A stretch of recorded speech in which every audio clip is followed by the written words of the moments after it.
Assalamualaikum warahmatullahi wabarakatuh. Perkenalkan, nama saya Cindy Aurelia dari SMK Negeri 5 Pangkal Pinang. Saya kelas 10 jurusan Teknik Laboratorium Medik. Kali ini saya akan mempresentasikan tentang pengenalan alat-alat dan bahan laboratorium. Di sini adalah terbelakangan yang bisa kalian baca sendiri. Dan sebelum kita mulai presentasinya, saya akan membacakan Quran surat Al-Anfal ayat 72. A'udzu billahi minasy syaithanir rajim. Bismillahirrahmanirrahim. Innal ladzina amanu wa hajaru wa jahadu bi amwalihim wa anfusihim fi sabilillah wal ladzina awwa wan nasaru ulaika ba'duhum awliya'u ba'd. Waladzina amanu walam yuhajiru ma lakum min walayatihim min syai'in hatta yuhajiru wa inistasarukum fit dini fa alaikum nasru ila ala qaumin bainakum wa bainahum misaq. Wallahu bima ta'maluna basir. Yang artinya, sesungguhnya orang-orang yang beriman dan berhijrah serta berjihad dengan harta dan jiwanya pada jalan Allah dan orang-orang yang memberikan tempat kediaman dan pertolongan kepada orang muhajirin, mereka itu satu sama lain melindungi. Dan terhadap orang-orang yang beriman tetapi belum berhijrah, maka tidak ada kewajiban sedikit pun atasmu melindungi mereka sebelum mereka berhijrah. Akan tetapi, jika mereka meminta pertolongan kepadamu dalam urusan pembelaan agama, maka kamu wajib memberikan pertolongan, kecuali terhadap kaum yang telah ada perjanjian antara kamu dan mereka. Dan Allah Maha melihat apa yang kamu kerjakan. Di sini ada struktur organisasi laboratorium terdiri dari kepala sekolah, PKS urusan kurikulum, PKS urusan sarana dan prasarana, kepala laboratorium, guru mata pelajaran fisika, pelajaran kimia, pelajaran biologi, dan siswa-siswi SMK Negeri 5. Tata tertib laboratorium IPA. 1. Siswa tidak diperkenakan masuk ke ruang labor tanpa seizin guru. 2. Siswa tidak diperkenakan masuk membawa makan minuman. 3. Siswa dilarang membawa alat-alat praktikum ke ruang laboratorium dan lainnya, bisa kalian baca. Sini ada alat keselamatan kerja di laboratorium, ada jas laboratorium, kacamata kesehatan, sepatu keselamatan, pelindung muka, masker gas, kaos tangan, pelindung telinga, pembasuh mata, power blanket, safety shower, spill neutralizer, first aid kits, alat pemadam api, pintu keluar darurat, ruang asam. Sejarah laboratorium tahun 1632 sampai 1723. Robert Hooken, Anthony van Leeuwenhoek, keduanya merupakan kebangsaan Belanda dan berhasil membuat mikroskop amatir berupa kaca pembesar tunggal berbentuk biconvex. Dan alat ini Leeuwenhoek berhasil mendapat kontras yang sesuai dengan bakteri yang mengambang sehingga dapat dilihat dengan jelas. Beliau menemukan bakteri pada 1676 saat mempelajari infusi lada dan air. Sedangkan Robert Hooken yang berasal dari Inggris merupakan ahli mikroskopi dan dikenal sebagai We Animal School. Beliau menistruasikan struktur badan buah dan jenis kapang. Louis Pasteur, biconvex. Pada era Louis Pasteur ini, percobaan yang pernah dilakukan adalah suatu kaldu yang disterilkan dan didiamkan pada waktu tertentu, terbukti terdapat adanya mikroorganisme atau dalam tanda petik generation spontanea. Robert Koch pada tahun 1842 sampai 1910. Beliau menemukan konsep antara penyakit menular dengan mikroorganisme. Salah satu mikroorganisme yang ditemukan adalah Microbacterium tuberculosis sebagai penyakit TBC. Dasar alat laboratorium. Ada mikroskop Mikroskop adalah sebuah alat yang digunakan untuk melihat benda atau objek yang kecil. Ada beberapa jenis mikroskop, yaitu mikroskop monokuler, mikroskop binokuler, mikroskop trinokuler, mikroskop inverted. Terus ada timbangan analitik. Timbangan analitik adalah timbangan yang digunakan untuk mengukur suatu benda, mengukur massa ya, suatu benda, seperti timbangan pada umumnya.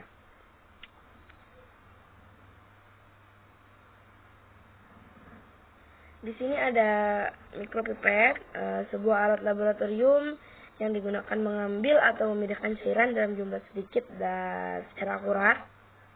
Fungsi ini adalah membantu ya mengukur kuantitatif untuk memindah larutan sampel. Atau yang selanjutnya bisa kalian baca. Spektrofotometer adalah sebuah alat yang digunakan untuk menganalisa suatu senyawa baik segi kualitatif dan kuantitatif.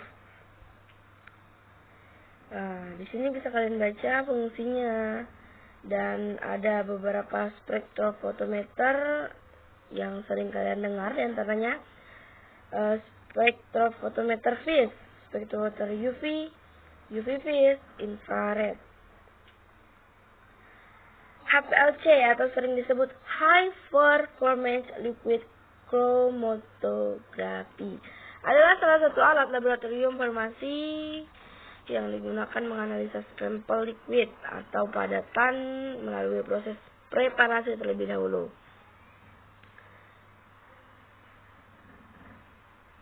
Lanjut, ini ada laboratorium kesehatan dasar, alat-alat yang digunakan di laboratorium. Ada gelas ukur, fungsinya ada sebagai alat untuk mengukur volume larutan mulai dari 10 mm sampai 2 liter. Terus ada tabung reaksi. Ada labu ukur yang digunakan untuk menginstalkan larutan hingga mencapai volume tertentu. Ada labu Erlenmeyer. Labu Erlenmeyer adalah mencampur dan menyimpan cairan. Berbeda halnya dengan labu ukur tadi. Kalau labu ukur tadi itu untuk mengencerkan larutan. Kalau yang ini itu untuk mencampur dan mengukur. Gelas beker atau biasa sering disebut gelas piala. Gelas yang disebut gelas piala ini adalah alat yang berfungsi sebagai penampung. Pipet tetes digunakan untuk memindahkan volume cairan yang telah terukur. Untuk cara pemakaian bisa kalian baca. Sini ada fungsi pipet ukur, memindahkan larutan secara terukur sesuai volume. Ini pipet volume untuk mengambil larutan dengan volume yang tepat dan sesuai dengan label yang tertera pada bagian yang menggelembung. Jadi dia itu pipet volumenya ada bagian menggelembung gitu ya. Ini ada kaci 3 untuk fungsinya untuk menyanggaring sebagai penahan kawat kasas ketika proses pemanasan. Ada rak tabung reaksi untuk menyimpan tabung-tabung reaksi ya. Ada plat tetes, penguji keasaman suatu larutan atau mereaksikan larutan sih. Ini ada mortar dan alu pestel. Biasanya ini tuh kalau disebut di Indo tuh disebut lesung ya, lesung dan alu. Fungsi kawat kasa menahan beker atau labu ketika proses pemanasan menggunakan pemanasan Bunsen atau pemanasan Pritus. Ini kawat nikrom, fungsi kawat krom mengidentifikasi zat dan cara uji penyala. Ini ada corong pisah.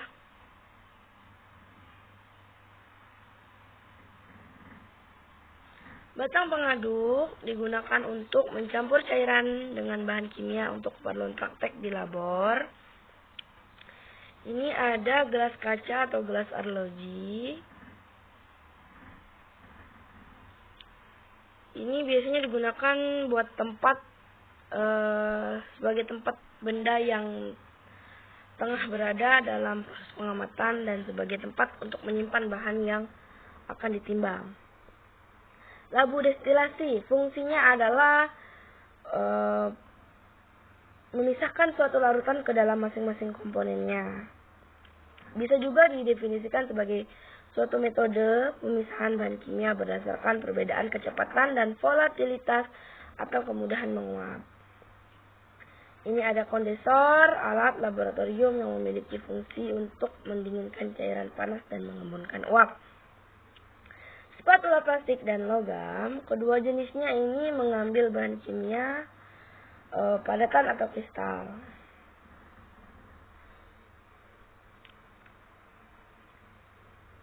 Untuk mengambil zat yang diperlukan reaksi pada logam maka digunakan spatula plastik. Sebaliknya kalau mengambil zat yang memiliki reaksi pada logam maka digunakan spatula logam. Dia berbalik gitu ya. Ini buret, biasanya digunakan untuk filtrasi dengan persis tinggi atau biasa digunakan untuk mengukur volume suatu larutan. Filler 22 filler adalah untuk menyedot larutan, biasanya dipasang pada pangkal pipet. 23 ada pembakar spiritus. Fungsi pembakar spiritus adalah memanasi larutan atau membakar zat proses percobaan kimia. 25 alat destilasi penyulingan di laboratorium lengkap. Ini kalian baca nih, bisa kalian lihat. Kalian baca. Lanjut ke proses sterilisasi. Sterilisasi adalah proses atau kegiatan membebaskan suatu bahan atau benda dari semua bentuk kehidupan. Pada prinsipnya, sterilisasi dapat dilakukan dengan 3 cara, yaitu mekanik, cara fisik, dan cara kimiawi. Sterilisasi cara mekanik, filtrasi menggunakan suatu saringan yang berpori sangat kecil, 0,22 mikron atau 0,45 mikron, sehingga mikroba tertahan pada saringan tersebut. 2. Sterilisasi secara fisik dapat dilakukan dengan pemanasan penyinaran.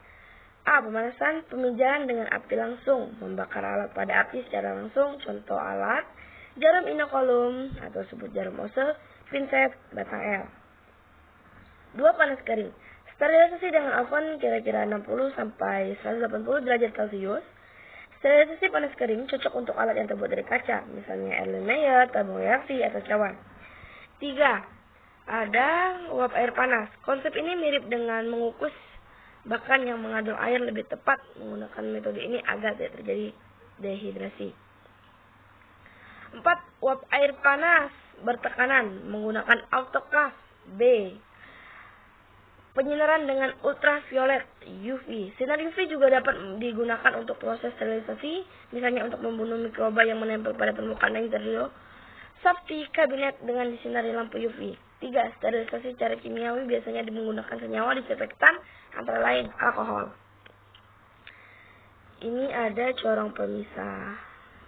Ya, kalian baca.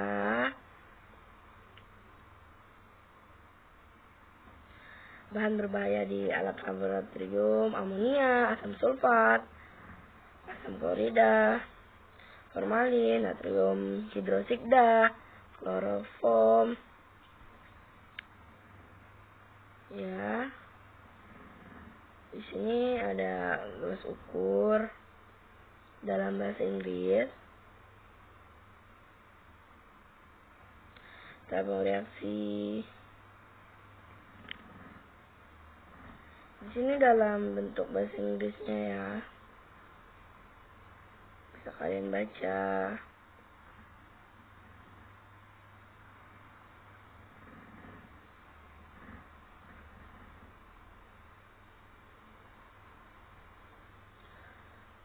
Setelah dibaca, kita lanjut ke bagian laporan hasil observasi. Laboratorium ada riset ilmiah, eksperimen pengukuran atau pelatihan ilmiah dilakukan. Laboratorium biasanya digunakan atau dibuat untuk memungkinkan kegiatan-kegiatan tersebut secara terkendali menurut MH 2002. Laboratorium diartikan sebagai suatu tempat untuk mengadakan percobaan, penyelidikan, dan sebagainya yang berhubungan dengan ilmu fisika, kimia, dan biologi atau ilmu bidang lain. Ya, kita baca. Sekian hasil presentase dari saya. Saya harap bisa